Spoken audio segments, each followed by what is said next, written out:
இடுப்போடு அழகான மடிப்போடு அசைந்தாடும் மணித்தேரே உனக்காக வடம் போடவா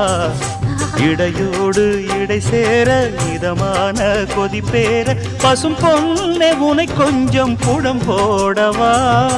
விரலாலே தொடலாமா அகக்காயம் படலாமா இளசான திருமேனி அதை தாங்குமா அழுக்காமல் சலிக்காமல் அணைத்தாலும் வலிக்காமல் இருந்தாலே தருவேனே இதழோரமா காயம் படக்கூடும் வேகம் பிறக்க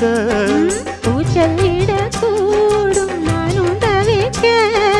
பூவை ஒரு பூவும் என மெல்ல பறிப்பேன் கட்டிக்கோ கட்டிக்கோ ஒட்டிக்கோ ஒட்டிக்கோ